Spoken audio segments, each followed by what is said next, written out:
Bueno, pues nada, ahora viene lo mejor, ahora viene cuando habla el maestro. Y nadie como Juan, que le conoce desde hace tantos años y que va a ser un poco el maestro de ceremonias. Y bueno, al final luego todos ustedes podrán, algunos podrán hacerle preguntas a nuestro querido Nobel. Y bueno, tuyo es el... Bueno, enhorabuena, porque sigue siendo una de las personas más generosas que yo conozco en relación con los lectores, y enhorabuena también porque has ganado un premio que ya tiene su crisol, ¿no? Y que conduce tan generosamente Manuel con María España en honor de Francisco Umbral. Él estaba hablando de cuando tú escribiste o cuando tú publicaste en otoño de 2019 el libro que con el que has merecido el premio, Tiempos Recios. A estas alturas, todos los que tenemos más de 20 años, como tú mismo, recordamos qué estábamos haciendo cuando leímos un libro tuyo. Todos recordamos cómo leímos La ciudad y los perros, dónde, de quién estábamos enamorados, qué pasaba en nuestras vidas, o conversación en la catedral. Yo recuerdo nítidamente lo que me pasaba o lo que yo estaba haciendo cuando leí La fiesta del chivo. Yo estaba en un hotel en el que tú te quedaste más tarde para recibir el Nobel en Estocolmo. Y la fiesta yo no quería que hubiera actos ni que le dieran el premio a Günter Grass. Yo quería, por todos los medios, que se suspendiera todo, porque yo estaba leyendo La fiesta del chivo, que es una novela que nos volvió a despertar la fe, perdona que use esa palabra que ya no sirve, la fe revolucionaria. Yo quería que ganaran los buenos contra el dictador trujillista o Trujillo. Y yo me acuerdo nítidamente, y ahora me lo ha hecho recordar Manuel con su vibrante recuerdo de esta nueva novela.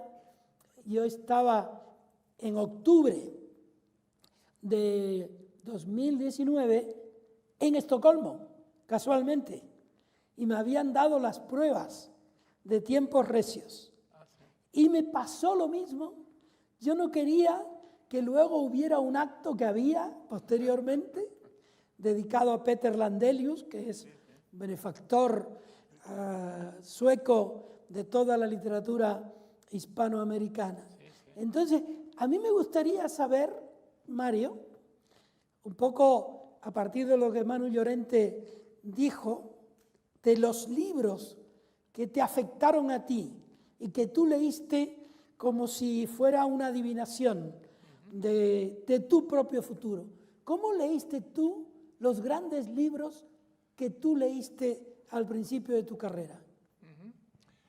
Bueno, voy a contestarte a esa pregunta, pero antes quisiera agradecer una vez más a la Fundación Francisco Umbral y a España, que está aquí presente, la presidenta, este premio honradísimo que me han atribuido por mi última novela. Estoy muy reconocido a los miembros del jurado por esta generosa distinción. Pues sí, es muy interesante lo que dices, y creo que todos los lectores apasionados de literatura seguramente recordamos las grandes lecturas que hemos hecho y la manera como nos marcó o marcaron ciertos libros, ¿no? Yo creo que el libro que a mí me marcó más probablemente haya sido Madame Bovary. Es un libro que me enseñó el tipo de escritor que yo quería ser. Lo veo a la distancia mucho más que en el momento que leí, que fue el día que llegué a París. El día que llegué a París, el año 59, me parece que fue el año 59, en una librería que ha desaparecido ya, que se llamaba La Joie de Lire, la alegría de leer. Compré un tomito donde estaba Madame Bovary, que yo no había leído, y la verdad que fue una lectura deslumbrante, que a mí me conmovió profundamente, no solo por la belleza de la novela, y el personaje de Madame Bovary, sino porque me enseñó el tipo de escritor que yo quería ser. Eso lo veo ahora con gran claridad. Y en ese momento fue sobre todo un sentimiento, un descubrimiento. Yo quería ser un escritor realista, no leía literatura fantástica y con admiración, pero no era el tipo de género que me hubiera atraído a mí como escritor. Al mismo tiempo, yo estaba muy decepcionado del realismo latinoamericano, que era como un pretexto para la chabacanería, para la facilidad.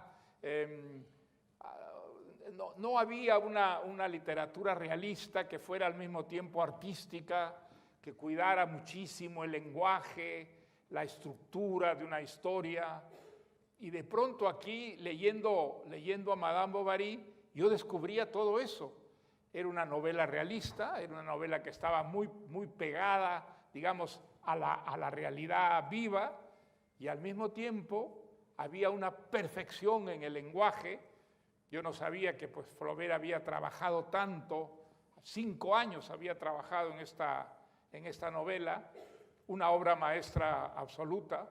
Creo que pues he releído después Madame Bovary y he leído muchos episodios de Madame Bovary, donde yo creo que Flaubert alcanzó verdaderamente la perfección. Él tenía la idea de que la palabra, la frase que sonaba bien musicalmente era la frase perfecta. Y entonces por eso acostumbraba en lo que llamaba la alameda de la palabrería, ¿no? De ensayar cada frase que escribía en voz alta para ver si sonaba perfectamente bien. Si sonaba perfectamente bien, pues era la buena frase. Y a veces chirriaba, no había en la frase esa musicalidad perfecta que él buscaba, y entonces podía pasarse horas buscando una palabra que encajara exactamente desde el punto de vista estrictamente musical en la frase perfecta. Y ese libro está escrito con esa perfección, que es una perfección al mismo tiempo artística, estética, y que respeta rigurosamente el realismo de la historia. Para mí fue absolutamente una lección. Supe desde entonces el tipo de escritor que yo quería ser, y la influencia de Flaubert ha sido enorme. Leí todos los libros de Flaubert, todos me impresionaron muchísimo, y además descubrí en el caso de Flaubert algo muy interesante, y es que él no fue de joven cuando empieza a escribir un gran escritor. No, fue un escritor que tenía muchas influencias de la literatura que se hacía en Francia en ese momento, pero él buscaba tener una satisfacción con lo que escribía que no le habían dado las primeras cosas que escribe, que publica incluso, y entonces sigue buscando y sigue buscando. Y también me mostró una cosa extraordinaria Flaubert, y es que si no tienes un talento natural, tú puedes creártelo a base de esfuerzo, a base de disciplina, a base de constancia, de reescribir, de rehacer, buscando esa perfección a la que llegó en Madame Bovary. Creo que leí la correspondencia de Flaubert en estado de deslumbramiento, porque el caso de Flaubert es un caso realmente único, ¿no? Él tenía un sistema con una relación sentimental que la veía un día al mes simplemente, ¿no? Un fin de semana al mes. Y entonces, los días que estaban separados, le escribía diariamente una carta, pero le escribía estas cartas después de trabajar 8, 10, 12 horas en su novela. Y entonces, de lo único que quería hablar en esas cartas era de la novela que estaba escribiendo. Y entonces, es un caso único. Yo creo que en ninguna novela está documentada por las cartas como en el caso de Flaubert. Realmente esta relación dura esos 5 años. Las cartas que la amante de Flaubert le escribía a él, las rompió una sobrina, con lo que se ganó el odio de todos los flaubertianos del mundo, pero las cartas de Flaubert a Louise Collet, que era la amiga, se han conservado. Y entonces podemos seguir día a día lo que es la construcción de esa novela a lo largo de 5 años, y es prácticamente un documento pues maravilloso, porque en esas cartas, aunque el tema se supone es el amor, en realidad Flaubert habla de la novela que está escribiendo. Es una novela que podemos ver construirse día a día, todos los problemas que enfrenta, los problemas de lenguaje, los problemas de estructura, de la arquitectura, de la historia. Y entonces es un caso realmente único. Creo que a mí me ayudó muchísimo, muchísimo Flaubert, que fue uno de mis maestros, y realmente al escritor que probablemente yo debo más entre todos los escritores que me han impresionado mucho, ¿no? ¿Te importa que le haga otra pregunta, Mario, relacionada con lo que acaba de decir de Flaubert y el nombre de la librería donde compró la Joie de Lire? La Sí. Joie de Lire. ¿Y cuándo descubriste tú la alegría de escribir? Probablemente fue mucho antes. Yo comencé a escribir muy jovencito, cuando estaba todavía en el colegio, sin dar, digamos, mucha importancia a lo que hacía, pero la lectura, escribir pequeños poemas, pequeñas historias, era algo que, digamos, me fue ganando cada vez más. Y entonces yo tenía pues el gran problema que teníamos en el Perú y en muchos países latinoamericanos, los jóvenes que descubrían una vocación literaria, ¿no? ¿Qué voy a hacer con mi vida? ¿Voy a dedicarme a esto? La literatura no tenía un espacio social, ni muchísimo menos. Casi no había editoriales. En el Perú no había editoriales. Había librerías que de cuando en cuando publicaban un libro, pero era un libro generalmente que tenía que pagar el propio autor. Entonces, era una vocación que no tenía un asiento social, ¿no? Así que era muy difícil para un joven que descubría que tenía esta vocación poder decir, voy a dedicarme a escribir. Eso era imposible, era realmente, a no ser que fueras un rentista, pues no había manera, tenías que ganarte la vida con una profesión más bien liberal. Y entonces yo pensaba, voy a ser marino, voy a ser abogado, hasta que descubrí de pronto el periodismo. Y el periodismo sí fue un complemento que encajó muy bien con la vocación literaria, porque a mí me hizo descubrir, por ejemplo, sectores del Perú que yo desconocía por completo.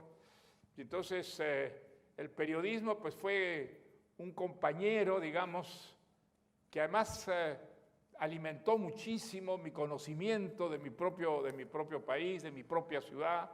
Yo viví en Lima en esa época, y el periodismo hizo que recorriera la ciudad porque fui reportero, ¿no? Y entonces, sí, fue una experiencia muy enriquecedora realmente la del periodismo. Y creo que al periodismo debo yo muchos de los temas sobre los que he escrito. Creo que por lo menos la mitad y a lo mejor más de las novelas que he escrito, no las hubiera podido escribir sin las experiencias que me concedió a mí el periodismo, las personas que conocí, los barrios que conocí, los problemas, digamos, sociales, económicos, políticos que vivía en mi país y que conocí a través del periodismo. Por eso digo siempre que el periodismo ha sido una fuente riquísima, ¿no?, sobre todo de temas y de personajes para mis novelas. Al periodismo y a la literatura, que los consideras a la misma altura, la misma exigencia. Bueno, digamos, no, yo creo que hay un peligro en el periodismo y es el de la facilidad, ¿no? Yo creo que la relación que tiene con el lenguaje un escritor es una relación difícil, hay que encontrar, digamos, su propia voz dentro del lenguaje. Y el periodismo generalmente, pues, no hablo del periodismo del comentarista político, del que escribe artículos, ensayos, sino del periodista, reportero, que está allí al pie del cañón, buscando las noticias. No, allí es muy importante escribir de una manera más bien llana, sin una presencia que sea dominante, ni muchísimo menos, porque eso desnaturaliza las noticias. El lenguaje del reportero es un lenguaje más bien genérico, en el que desaparece la personalidad, y más bien el escritor, pues, lo que busca es tener una voz propia en la literatura, y eso lo alcanza solamente a través del lenguaje. O sea, que creo que hay un peligro para el escritor que se dedica al periodismo, al periodismo de reportaje, ¿no es cierto? El periodismo de la calle, el que mantiene viva, digamos, la noticia, y que tiene que buscar una cierta impersonalidad en lo que escribe, algo muy distinto a lo que es la voz de un escritor, en la que es fundamental tener una personalidad propia, ¿no? Tú dijiste algo que hoy suena raro en el mundo de escritores cansados, jóvenes escritores cansados, que hablan del oficio como si fuera un sacrificio, como si fuera también una voluntad, como si estuvieran sachando papas, como dicen en Canarias, ¿no? Sí. Tú has dicho que leíste a Flaubert en estado de deslumbramiento. Sí, sí. Tú dices que escribes, o por lo menos yo lo colijo, en estado de deslumbramiento. Tú disfrutas, eres una persona que disfruta con tu oficio. ¿Qué te ha mantenido en estado de deslumbramiento con respecto a la literatura toda tu vida? Bueno, digamos, no significa escribir en estado de deslumbramiento con gran pasión, no significa que no haya problemas que tengas que enfrentar y que tengas que resolver. No, hay periodos que son muy difíciles a la hora de escribir, eso lo sabe cualquier escritor, ¿no? Ahora, digamos, los escritores que lloran excesivamente respecto a las dificultades que tienen para escribir, no hay que creerles, porque en el fondo gozan enormemente con ese sufrimiento, con esas dificultades.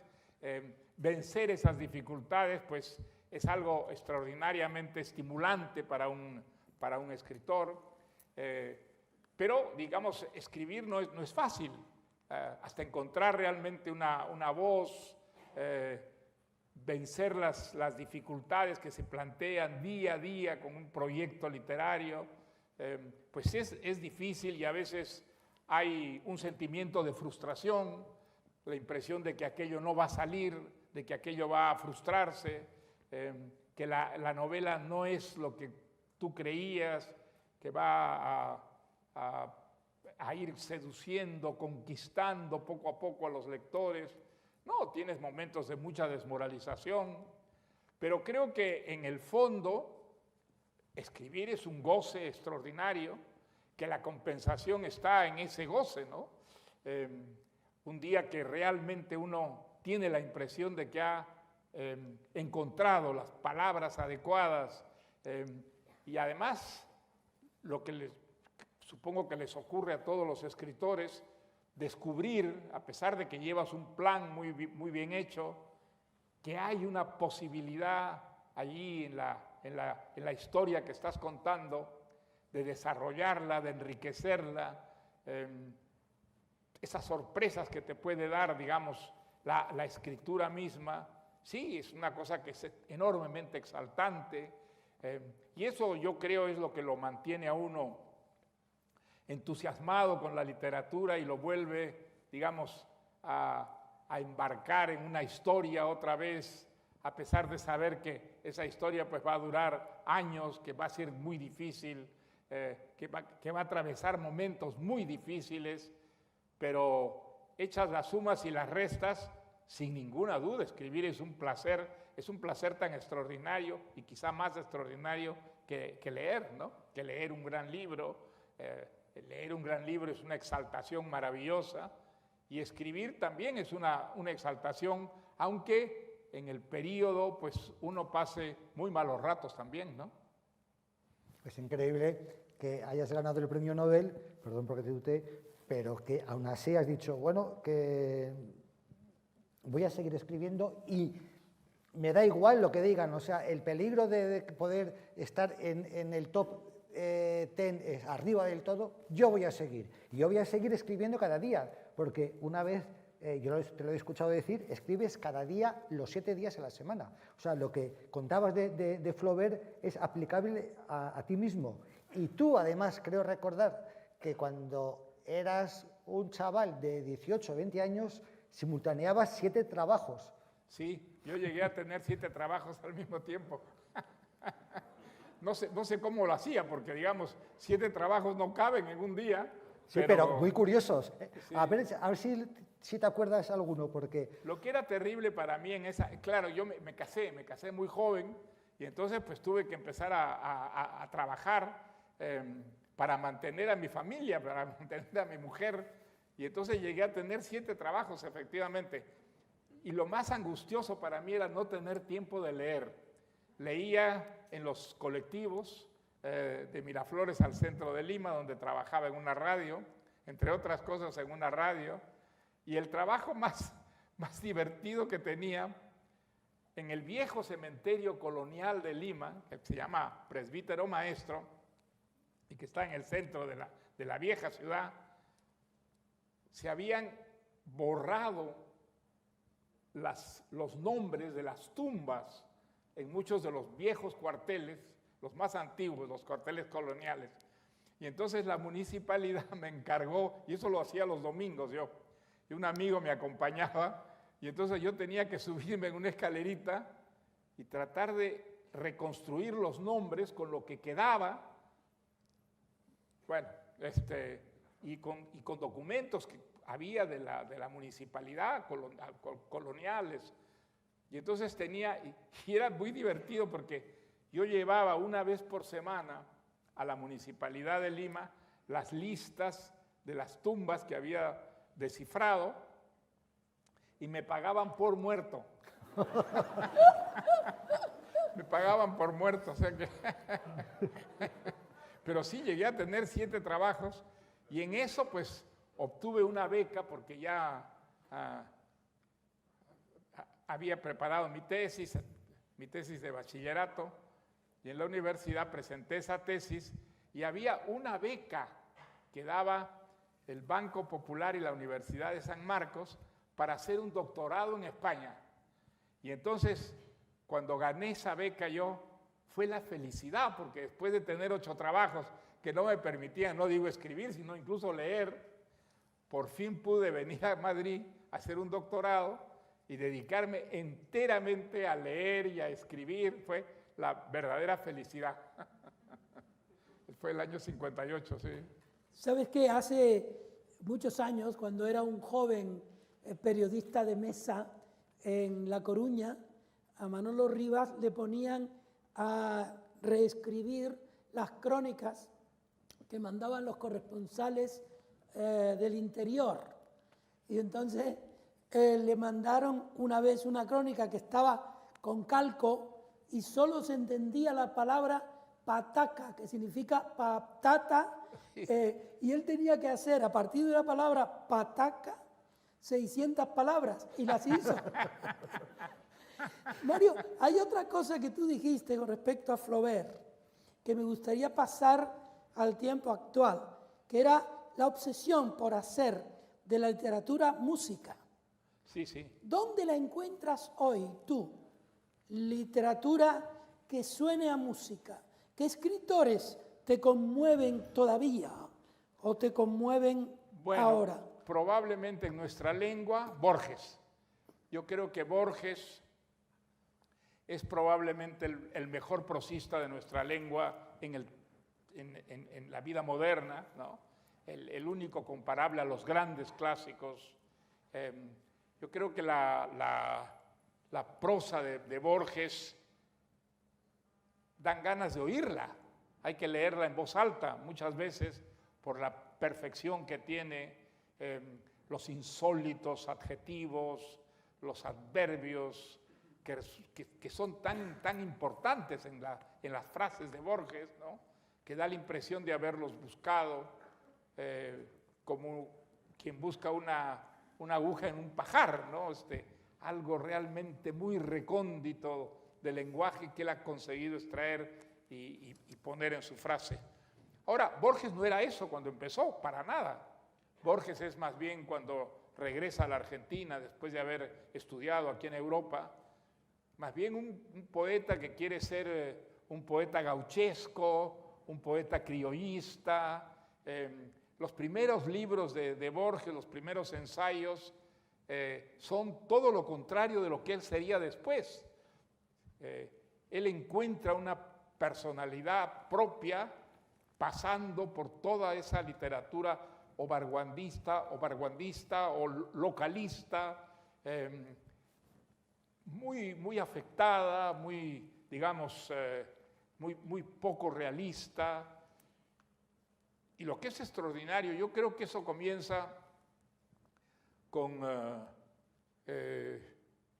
un libro que él dice que es el libro de un tímido que en lugar de inventar historias, documentó, digamos, esas historias, que es un libro de historias grandilocuentes, terribles, donde hay un cambio ya muy radical en el caso de su prosa, ¿no? Es una prosa que es, a diferencia de la anterior, que era muy rebuscada, muy enredada, es muy clara, es muy limpia.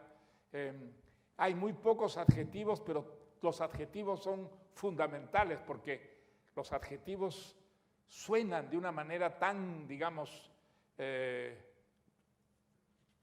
tan insólita, son tan inesperados. Nadie lo vio desembarcar en la unánime noche. La unánime noche. Es un adjetivo que encaja perfectamente bien y sin embargo es insólito, porque llamar a la noche unánime y sin embargo hay algo que une al mundo entero, ¿no? Cuando desaparece el sol y entramos en la oscuridad. Y creo que Borges se construye, como Flaubert se construye a sí mismo, después de pasar por una época de búsqueda en la que a nosotros Borges no nos parece Borges todavía, hasta que aparece, digamos, el gran Borges, ese Borges pues que uno tiene la impresión de que solo leyéndolo en alta voz para poder gozar de la música de sus... las ideas también, por supuesto, pero es sobre todo la música de las palabras lo que le da su gran personalidad, ¿no? Mario, ahí, perdona Manolo, me viene a la cabeza, tú tienes libros en los que nosotros jóvenes escritores, cuando éramos jóvenes, nos hemos mirado para decir, esto me ha deslumbrado, quiero ser como este, ¿no? Tú ahora, volviendo atrás, como lector que has sido a veces para corregir tus obras completas, por ejemplo, ¿te has topado con alguna frase que tú dijiste, esto lo escribí yo, qué maravilla? ¿Te ha pasado? Pues sí, algunas veces, claro, me he encontrado con cosas que he dicho o escrito, hombre, que me desconciertan mucho, muchas veces porque ya no pienso de esa manera, ¿ah? Ya pienso en cosas muy distintas, eso me ha pasado muchas veces, pero también, digamos, la sensación que he tenido releyéndome, no lo hago, por eso generalmente no lo hago, es de mucha decepción, ¿eh? De decir, no, eso, aquí el adjetivo estuvo mal usado, debí usar otro adjetivo, ser más creativo, buscar un poco más. Hay frases que lamento haber escrito, por ejemplo. Entonces, prefiero no releer las cosas que están ya publicadas, aunque trabajo mucho en esas cosas antes de publicarlo, pero luego de publicar un libro, la verdad que, salvo cuando, pues a veces para algunas traducciones al extranjero tengo que volver, pero generalmente no es tanto el entusiasmo como la decepción, ¿no?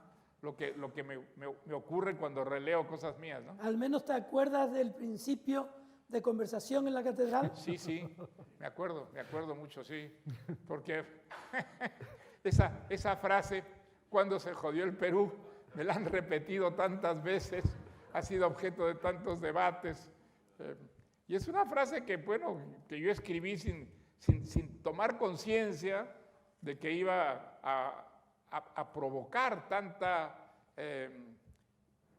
reacción al respecto, ¿no? Pero empieza diciendo, Santiago Zavala claro. Miró desde la avenida Tacna sin amor. Eso es. Mira, claro, los edificios grises, es un día gris de esos que hay mucho durante el invierno en Lima, y él está saliendo del diario La Crónica por La Colmena yendo hacia la Plaza San Martín, que es el centro de la ciudad, era entonces, ¿no? Ahora ya se desplazó el centro de la ciudad. Pero yo quería pintar esas tardes grises, de cielo nublado, cielo color de ratón, ¿no es cierto? Que son las del invierno en Lima, ¿no? En el invierno, pues, hay solo 2 estaciones en Lima, que es el invierno y el verano, y los meses de invierno son grises, generalmente, con una neblina muy delicada que disuelve un poco las personas y las cosas. Yo quería describir esa realidad que tiene que ver mucho con el ánimo desmoralizado, frustrado de ese joven periodista que es Zabalita, ¿no? Yo prefiero que hablen el público, que pregunten ellos. Estaba Ana Valencia, me parece, con un micrófono para que, bueno. A ver, ¿esto funciona? Sí, perfecto. Bueno, pues... ¿Quién quiere preguntar? Si alguien tiene alguna pregunta, vamos uno por uno. Le voy a dar al spray para hacer todo como se debe hacer. Es un placer para mí estar aquí bajo el paraguas de la Fundación Umbral, escuchando a Mario, porque yo estoy un poco empezando en este mundo de la escritura. Acabo de publicar mi primera novela con Seguí Barral. Puedo decir que estoy en el mismo catálogo con estos 2 grandes escritores. A mí me interesa mucho el punto común que hay entre Mario y entre Francisco Umbral de ese conocimiento teórico de la literatura. Creo que Umbral lo dijo incluso en algún libro, en Las palabras de la tribu, creo que dijo que le interesaba mucho más Mario Vargas Llosa como teórico que como novelista, incluso. Me parece muy potente los libros que Mario tiene sobre Los Miserables de Víctor Hugo, sobre Onetti, sobre el propio Flaubert, el último que he sacado sobre Borges. Y le quería preguntar, cuando uno pasa ese umbral de leer los libros, leer Los Miserables, ese monumento de la literatura, con un lápiz para hacer un ensayo, cuando pasa ese umbral, ¿cómo vuelve atrás a ser un lector raso y disfrutar sin tener que fijarse en los adverbios o en los adjetivos, en esa maestría de la gramática, ¿no? Me interesa mucho la capacidad tan potente que tiene tanto Umbral como Mario de sacarle un texto. El otro día leí su texto sobre 100 años de soledad en la edición de la RAE y me pareció algo impresionante. Le doy la enhorabuena de mi humilde opinión porque me pareció algo que multiplica mucho ese libro de 100 años de soledad con el texto de Mario Vargas Llosa. Y le quería preguntar cómo se hace ese paso hacia atrás, ¿no? ¿Cómo se vuelve uno a leer Los Miserables después de haber analizado tan profundamente ese libro? Y muchas gracias. La pregunta es, ¿cómo se vuelve, después de haber escrito una teoría tan potente, por ejemplo, con respecto a 100 años de soledad o a Los Miserables de Víctor Hugo, a ser un lector sin tener que subrayar los adverbios y los adjetivos y las metáforas, sino siendo un lector, punto? Bueno, yo creo que uno no es, si es un escritor, no lee como un simple lector, sino como escritor. ¿Ah? De alguna manera, digamos, uno o aprende o rechaza aquello que lee desde la manera que ha elegido, ¿no? Si es un escritor con una cierta visión de la realidad y de la propia literatura, que puede ser coincidente o no puede ser coincidente, más bien hay como un rechazo a cierta forma de escritura. Entonces, sí, yo creo que, digamos, no puedo desprenderme de mi vocación a la hora de leer, aunque depende mucho del libro que uno lee, ¿no? Si uno lee pues a Tolstoy o a Dostoyevsky, sí, al final la fuerza que tiene la visión de un Tolstoy o la visión de un Dostoyevsky termina por, digamos, destruir todos los prejuicios que uno pueda tener desde el punto de vista de su propia vocación, ¿no? Esos son los libros que además a mí me atraen más, ¿no? Aquellos que tienen que ver con una visión muy distinta de la realidad, de la sociedad y de la propia literatura, ¿no? A mí me ha pasado pues con las novelas de Faulkner, por ejemplo. Faulkner es uno de los grandes escritores que yo admiro muchísimo y que ha tenido una influencia, yo creo, enorme sobre mí y sobre muchos escritores hispanoamericanos.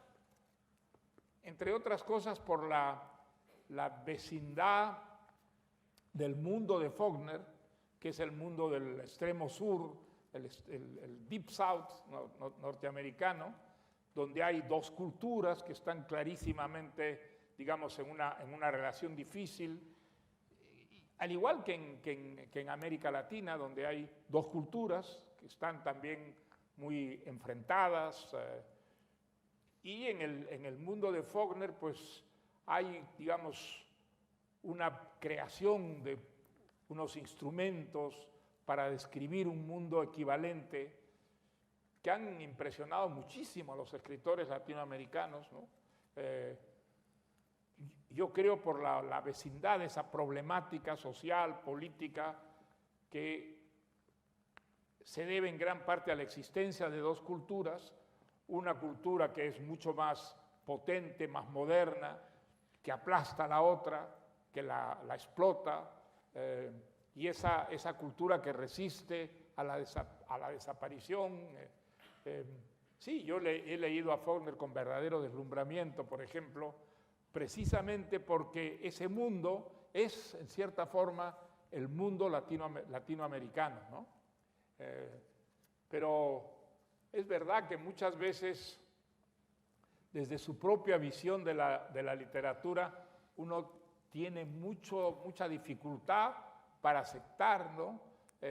Una visión que sea muy discordante de lo que uno cree, de lo que uno... hay ciertos escritores, por ejemplo, que a mí me enervan por la lentitud, por la poca, digamos, el poco dinamismo que tienen sus historias. Me pasa con Henry James, por ejemplo, que es un gran escritor, y yo tengo mucha dificultad leyendo las novelas de Henry James. Siempre he tenido, salvo los relatos, ¿no?, que son maravillosos, pero es un gran escritor, que era además un gran novelista, un gran cuentista, y sin embargo la lentitud extraordinaria de las novelas de Henry James, donde buena parte de las historias uno tiene la impresión que nada ocurre, que está, digamos, que hay una especie de inmovilidad, que la prosa maravillosa de Henry James, pues, mantiene en suspenso, pero digamos, si tengo que elegir, yo prefiero un escritor que tenga mucho más dinamismo, que tenga, por ejemplo, como es el caso de Faulkner, una intriga intensa, ¿no? Eso no suele haber nunca en Henry James, ¿no? Pasamos por aquí a otra persona que... Hola, buenas tardes. Bueno, creo que podrá contestar a esta pregunta. ¿Qué escritores españoles vivos actualmente? Sí, me dicen que más alto. Que le preguntaba que de qué escritores españoles vivos tiene usted auténtica debilidad por ellos porque les parece de un gran nivel intelectual y literario. ¿Qué escritores, don Mario? ¿Qué escritores españoles vivos te parece que tengan vitalidad literaria? Que usted... Yo tengo mucha admiración por Javier Cercas. Yo creo que Javier Cercas es un gran escritor, que no solamente por las cosas que va a escribir, sino por las cosas que ha escrito ya. A mí me parece que él es uno de los escritores más originales, más ricos, más interesantes. Yo creo que, bueno, digamos, no solo como novelista, sino también como ensayista, ¿no? Yo creo que, ¿cómo se llama el ensayo maravilloso sobre las 3 personas que se quedan de pie el día que Tejero y los guardias civiles entran al Congreso? Memoria de un instante. Sí, Anatomía de un instante. Anatomía de un instante. Yo creo que es una obra maestra, que es una de las grandes obras que se han escrito en nuestro tiempo. Y además es de una gran originalidad, porque, digamos, él busca a las 3 personas que se quedaron de pie, que no se escondieron, y esas 3 personas le permiten desarrollar toda una explicación de la problemática que vive España en ese momento, y el final, sobre todo, del libro, donde de una manera inesperada, de pronto resuelve un conflicto familiar, la relación con su padre. Es algo que no está traído de los pelos para nada, es como una consecuencia lógica de todo lo que ha ocurrido hasta entonces en el libro. Yo creo que siempre he tenido mucho interés en las novelas, en los ensayos, incluso en los artículos que escribe Javier Cercas. Así que si tengo que apostar por un escritor español joven de hoy en día, apuesto sin ninguna duda por Javier Cercas. Hay una anécdota, mientras habla, el día del 11S, cuando el mundo se volvió loco en Nueva York, Mario Vargas Llosa estaba trabajando en la Biblioteca Nacional y por la noche tenía una cita con Javier Cercas. Sí. Y era su primera cita con Javier Cercas, luego han sido amigos. Y tuvo que ser interrumpido en la Biblioteca Nacional por su hija Morgana para darle la noticia, porque Mario estaba enfrascado. Es verdad, y sí. luego no suspendió la cita con Cercas. Y yo recuerdo aquella noche, porque yo era editor de Mario Vargas Llosa y le acompañé, ¿no? Y la verdad es que pocas veces he visto yo a alguien que era ya esta personalidad que tenemos aquí, que podía haber perfectamente dicho, habida las circunstancias que hay en este momento, lamento no poderle atender porque, en fin, pero no, Mario Vargas Llosa cumple siempre, también con Majadahonda.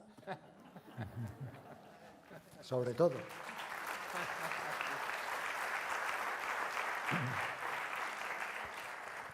Buenas noches, don Mario. Primeramente, como boliviana me encantaría hacerle 200.000 preguntas, pero al ser un evento literario me voy a concentrar en una. ¿Cómo ve usted el futuro de la literatura cuando vemos a nuestros jóvenes que solamente están en la inmediatez de las redes sociales? Prácticamente ya no leen, o si leen, tiene que ser algo muy rápido, muy corto, muy inmediata la información. ¿Cree que en el futuro todavía vamos a poder tener grandes escritores como usted viendo ese panorama de la inmediatez? ¿Cómo está? ¿Qué porvenir tiene la escritura en un tiempo donde ahora todos los chicos están con las redes sociales? Sí. Bueno, digamos, es una pregunta que yo me hago también. ¿Cuál es el futuro de la literatura en estos tiempos de profundas revoluciones en el campo de la imagen, que parece sobre todo pues, seducir a la joven generación, ¿no? La verdad que no tengo una respuesta. Sí tengo un temor, y es que si yo creo que la literatura deja de ser lo que ha sido hasta ahora, una fuente de rebeldía frente a la realidad. ¿Ah? Creo que el mundo que nosotros somos capaces de soñar y de inventar es mucho más rico y más diverso que el mundo real. Y eso, digamos, ha hecho que a través de la literatura se genere siempre una incomodidad o incluso rechazo del mundo tal como es, porque el mundo que somos capaces de inventar es más rico, más interesante, más diverso, más justo que el mundo real. Y yo creo que eso ha traído en gran parte el progreso que ha sido la gran característica de la humanidad desde los tiempos de las cavernas hasta el día de hoy. Yo creo que la literatura ha sido una fuente, ¿no?, de descontento frente al mundo tal como es, en nombre del mundo que podría ser y que de alguna manera la literatura nos pone al frente. Si eso se pierde por, digamos, el entretenimiento que da la pantalla y con todos los cambios extraordinarios que ha experimentado, digamos, este mundo de la imagen, pues yo creo que entraríamos en un periodo en el que quizá la fuente misma del progreso desaparecería. Creo que la literatura ha sido, digamos, una manera de mantenernos siempre convencidos de que el mundo está mal hecho, de que el mundo podría ser mejor y que ese mundo, de alguna manera, ha sido la fuente de la renovación, de la modernización. Si eso se pierde, digamos que estaría en peligro la libertad. La libertad, la sociedad sería mucho más fácilmente manipulada por los poderes de este mundo si no existiera la literatura. Y eso, digamos, es algo que nosotros podemos ver a nuestro alrededor. Desde que hay una dictadura, cualquier forma de dictadura, lo primero que sufre es la literatura. La literatura inmediatamente se establecen sistemas de censura, sistemas de control de esa actividad, que todas las dictaduras consideran peligrosas, y yo creo que con razón, porque efectivamente esa actividad es peligrosa. ¿Se va a perder eso? Pues esperemos que no, depende de nosotros Si nosotros seguimos leyendo e inculcamos a las nuevas generaciones la importancia que tiene la lectura, la fuente maravillosa de goce, de placer que puede ser la literatura, pues la palabra escrita, los libros no van a desaparecer, no van a perderse. Creo que ha habido un fenómeno muy interesante en los últimos años, que es el de los libros impresos en digital, que en un momento dado parecía que iban a arrollar y iban a desaparecer a los libros de papel en las librerías. Y sin embargo el fenómeno es todo lo contrario.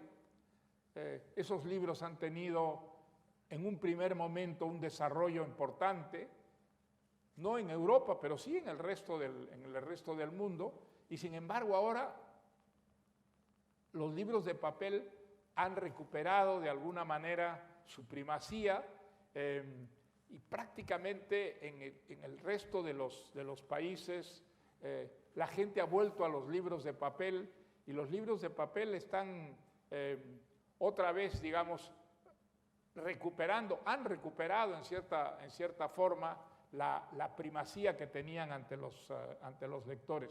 Creo que es un indicio que permite abrigar muchas esperanzas sobre el futuro del libro. Muy bien. Sé que había por aquí otra persona. No, pero primero está esta señora.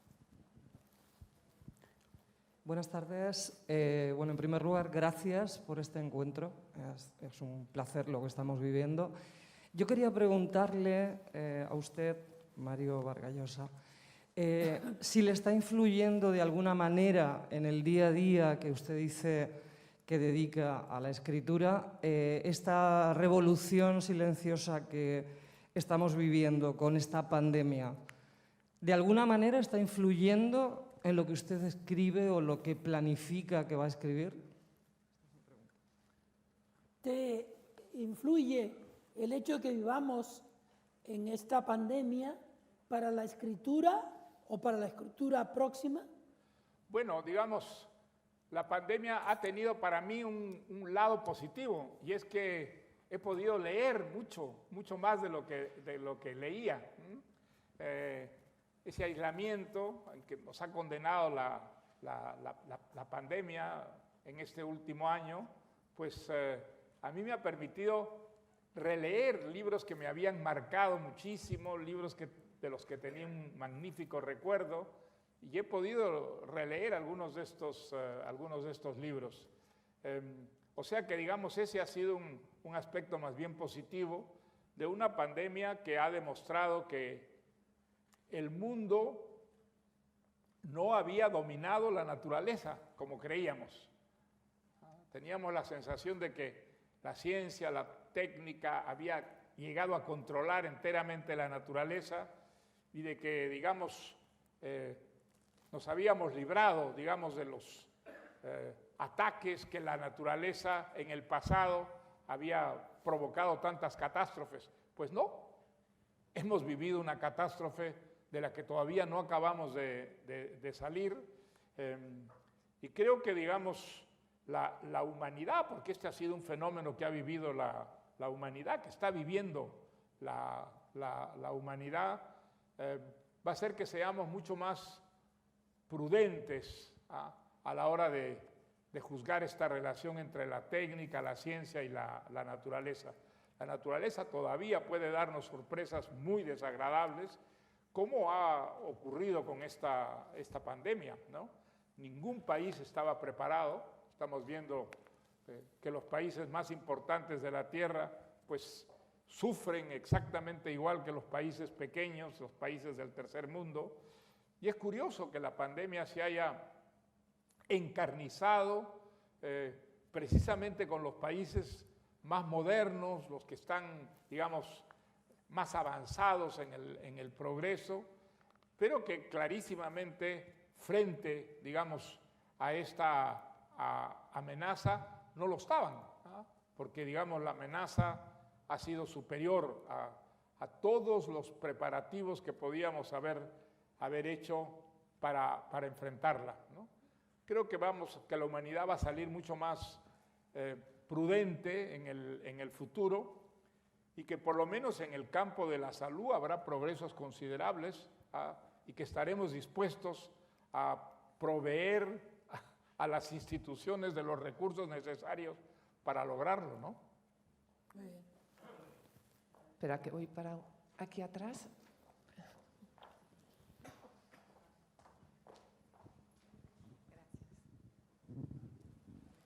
Buenas tardes, Mario. He traído el libro La ciudad y los perros. Es un libro que se escribió en el año 1962. Yo no había nacido. Y sin embargo, cuando lo lees en su esencia, se mantiene su actualidad y te sorprende.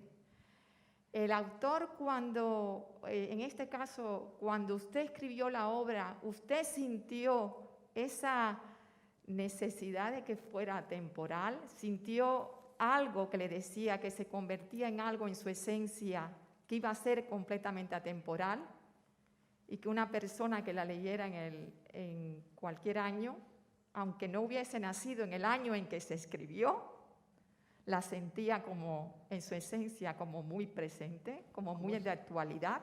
¿Cómo te llamas? Elena. Elena no había nacido cuando tú escribiste La ciudad y los perros. La leyó mucho después. Y la leyó como si la estuvieras acabante de escribir. Tú la escribiste con la conciencia de que probablemente muchos años después alguien como Elena iba a sentir que tú la escribiste para ella. No, desde luego que no. Cuando escribí esa novela, pues lo que yo quería era volcar una experiencia que había tenido. El colegio militar en el que estuve yo 2 años era una institución muy especial, muy particular en el Perú. Era un Perú en pequeña escala. Era una de esas raras instituciones en el que estaba refractado de alguna manera el país, porque ahí había muchachos de todas las clases sociales. Era probablemente la única institución donde había chicos que venían de familias pudientes, muchos muchachos de clase media que aspiraban luego a seguir carreras militares, y había incluso, por un sistema de becas muy generoso que tenía el colegio, muchos muchachos de origen provinciano, campesino, de tal manera que pues ahí había blanquitos, había negros, había indios, había cholos, había japoneses, había, bueno, asiáticos. Estaba la sociedad peruana, digamos, representada de una manera muy, muy fiel, ¿no? Y cada uno, por supuesto, llevaba su mundo a ese colegio, lo que, digamos, explicaba el ambiente de mucha tensión, de enorme, digamos, violencia, de violencia que reproducía un poco lo que era la sociedad peruana. Para mí fue descubrir realmente el Perú real, el Perú. Yo había vivido siempre en un mundo más bien de clase media, entonces descubría por primera vez en el colegio el otro Perú, ¿no? Y esa realidad fue muy traumática para mí y para muchos de los muchachos que entrábamos a ese colegio, y yo quería volcar esa experiencia, pero no tenía ni idea de lo que iba a ser en el futuro, digamos, el futuro de ese libro, para nada, ¿no? Incluso trabajé tanto ese libro que estaba ya un poco decepcionado, lo había presentado a distintas editoriales sin éxito, y fue realmente Carlos Barral, un magnífico poeta y editor de una editorial que era relativamente pequeña en ese tiempo en Barcelona, que leyó este libro, se entusiasmó con el libro, decidió publicarlo, tuvo muchísimas dificultades con la censura, que era muy fuerte entonces, pero a pesar de eso consiguió, digamos, superar a la censura, y creo que en gran parte, digamos, el libro salió en este editorial lanzado por Carlos Barral, a quien le estaré siempre agradecido. Y lo que ocurrió con el libro fue para mí una gran sorpresa. Nunca imaginé que el libro iba a circular tanto y que iba, digamos, después de tantos años, pues seguir reeditándose, que iba a tener tantos lectores. Eso es algo que jamás se me pasó por la cabeza, que fue una extraordinaria sorpresa.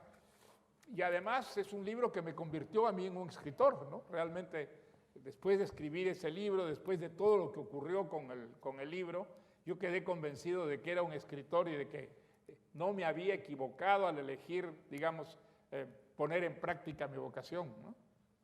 Bueno, la última pregunta porque... La última. Buenas noches a todos. Quería preguntarle al maestro Vargas Llosa lo siguiente. ¿Qué considera usted que le debe una novela, una gran novela, o en general una gran obra literaria, al idioma en el que está escrito? Es decir, hemos hablado de la musicalidad que se puede obtener con un idioma concreto, que seguro es distinta a otras musicalidades. Hemos hablado también del deslumbramiento que se produce o que puede producir una obra literaria. ¿Qué parte está aportado por un idioma concreto o por un buen manejo de un idioma? ¿Qué parte también se le debe a que la esencia de la historia sea muy fuerte, sea sobrecogedora, sea trascendente? ¿Qué opina de ello? ¿Qué le debe una novela a la lengua en que ésta está escrita? Todo, yo creo que todo se debe, la lengua es la literatura, ¿no? La literatura es una manera de utilizar la lengua para expresar ideas, fantasías, para contar historias, pero la lengua es lo fundamental, digamos, a la hora de escribir, lo que digamos, permite a la literatura vivir o la hace morir instantáneamente es el trabajo de la lengua, ¿no? La lengua es lo fundamental, absolutamente lo fundamental para un escritor. Digamos, la lengua expresa una personalidad, una manera de ser, unos ciertos sueños, unas fantasías. Los escritores son la lengua en la que escriben, y en esa lengua pues adquieren su propia personalidad o no la adquieren nunca. No salen de ese magma en el que estamos todos más o menos involucrados antes de escribir, ¿no? Creo que la lengua es absolutamente lo fundamental. Y la lengua, yo no, digamos, no me refiero a una... Hay escritores que, por supuesto, a la hora de escribir crean un mundo muy distinto del mundo real. Es un mundo figurado, es un mundo a veces de una gran belleza, y otros no, es un caso, digamos, muy diverso, el de escritores que al contrario tratan de ser invisibles, de escribir con un lenguaje que no parece estar allí. Hay escritores que parecen silentes porque el mundo que ellos crean es un mundo que parece autogenerado, sin pasar por el lenguaje, y esa manera de ocultar el lenguaje es una manera, pero riquísima, extraordinariamente difícil de utilizar la lengua. Pero en la literatura la lengua lo es todo, absolutamente, y creo que, digamos, el escritor que no encuentra su voz no será nunca un escritor. En tanto que hemos citado el caso de Borges, por ejemplo.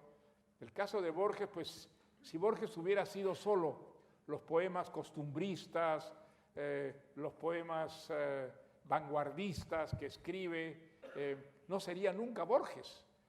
Borges es los adjetivos, es una manera de utilizar el lenguaje que es inconfundible en el caso de Borges, y creo que es inconfundible en el caso de todos los grandes escritores. Los escritores son una cierta manera de utilizar su propia lengua para expresar aquello, digamos, que sienten, en lo que creen, o lo que rechazan, lo que los irrita, los escandaliza en el mundo tal como es. Pero creo que a la hora de escribir la lengua lo es todo en el caso de la literatura, ¿no? Muy brevemente, antes has dicho que has aprovechado este año de pandemia para releer algunos libros que te entusiasmaron. Dinos alguno.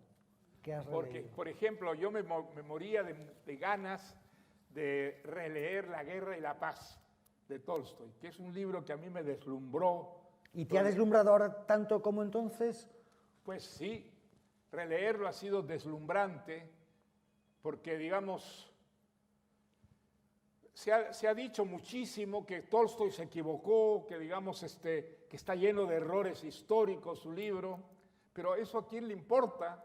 Cuando uno lee a Tolstoy, queda tan deslumbrado por la riqueza casi infinita que tiene esa novela, de tal manera que al final, entre las versiones históricas rigurosas y la visión novelesca de Tolstoy, nos quedamos con la visión novelesca de Tolstoy sobre lo que fueron las guerras napoleónicas en Rusia, porque la fuerza que tiene, digamos, Tolstoy, como es la fuerza que tiene Víctor Hugo, por ejemplo, en Los Miserables, o la fuerza que tiene un Faulkner, por ejemplo, a la hora de contar las historias que ocurren en el condado de Yoknapataufa. Bueno, al final la literatura que utiliza mucho la historia, si es una gran literatura, se impone y nos deja, digamos, unas imágenes